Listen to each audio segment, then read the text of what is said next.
हमारे देश की नई पीढ़ी के नौजवान आपस में चर्चा करते हैं कि हमारे प्रधानमंत्री श्रीमान नरेंद्र मोदी जी से पहले जो प्रधानमंत्री रहे हैं वो प्रधानमंत्री जी भी ऐसे ही झूठे और जुमलेबाज थे क्या?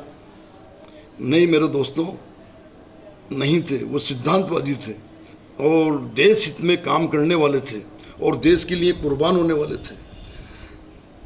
प्रथम प्रधानमंत्री श्रीमान स्वर्गीय जवाहरलाल नेहरू जी ने देश की जनता को संदेश दिया कि बातें कम काम ज़्यादा। उसके बाद के प्रधानमंत्री जी लाल बहादुर शास्त्री जी ऐसे प्रधानमंत्री रहे कि प्रधानमंत्री बनने के बाद भी दो ही कुर्ते पजामे में अपनी सादगी से ज़िंदगी गुजारी। और आपकी धर्मपत्नी ने कहा भी कि अब तो आप प्रधानमंत्री हो गए, कुर्ते पजामे ज़्यादा बना लो।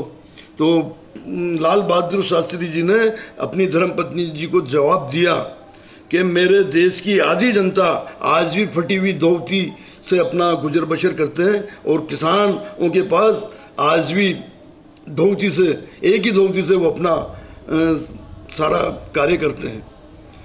तो आधी जनता का मेरा ये हाल है तो मैं क्या सूट बूट क्या बनाऊं? वो सादगी से दो ही कुर्ते पजामे में अपनी ज़िंदगी गुजार दी।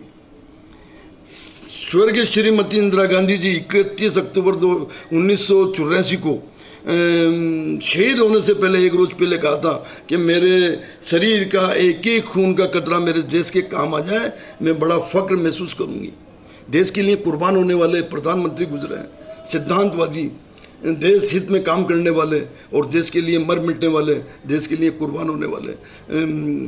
स्वर्गीय राजीव गांधी देश के लिए कुर्बान हो गए। ऐसे कई प्रधानमंत्री हैं। स्वयं इनकी पार्टी के अटल बिहारी जी वाजपेयी ने जब सन 2002 में हमारे आज के प्रधानमंत्री श्रीमान नरेंद्र मोदी गुजरात के मुख्यमंत्री थे, अटल जी वाजपेयी जी ने प्रधानमंत्री रहते हुए नरेंद्र मोदी को नसीहत दी कि राज धर्म की पालना करो, मगर शासन निकम्मा चलाने की आदत है ना। तो आज प्रधानमंत्री बनने के बाद भी निकम्बाई शासन चल रहा है। तो ऐसी बात नहीं है। देश के लिए काम करने वाले, देश को मजबूत बनाने वाले, देश की जनता को सबको साथ लेकर चलने वाले ऐसे कई प्रधानमंत्री गुजरे हैं। आज अगर हमारे प्रधानमंत्री मौजूदा समय पर अपना सिद्धांत पलटते हैं, अपने विचार पलटते हैं, कभी पठान के बेटे बन जाते हैं, कभी आदिवासियों के रिश्तेदार बन जाते हैं, कभी बोर्रा समाज के बन जाते हैं, कभी गंगा मैया ने मुझे बुलाया है, कभी कहते हैं कि ईद बकरीद मुसलमानों के यहाँ से, उनके परिवार के यहाँ से हमारे घर में खाना आता था। तो ये समय समय पर अपनी नीतियाँ विचार बदल देना, तो ये क्या है कि देश की जनता को गुमराह कर रखा है और सही मायने में पूंजीपति उद्योगपतियों के लिए काम किया जा रहा है, अंबानी अडानी, और देश को बर्बाद किया जा रहा है। तो ऐसे आज 10 लाख के सूट पहनने वाले प्रधानमंत्री देश को सुरक्षित लेकर चलने का सोच भी नहीं सकते, क्योंकि ये तो खुद विदेशों में जाकर बोलते हैं कि बदकिस्मती से मैं भारत में पैदा हो गया, मैं अपने आप को अपमानित महसूस करता हूँ। तो ऐसे प्रधानमंत्री पे हमारी देश की जनता ने 3 बार कैसे भरोसा कर लिया, ये मेरे समझ में नहीं आ रहा।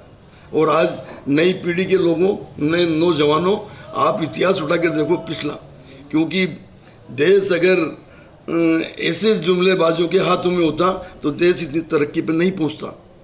ये तो सरकारी सारी संपत्तियां इन्होंने बेची है, एयरपोर्ट बेचा, रेलवे बेचा, सारी बैंकें बेची, बहुत सारी गुपचुप में अभी बहुत सारे, क्योंकि जब ये सत्ता से हट जाएंगे ना तो इनके कारनामे सामने आएंगे।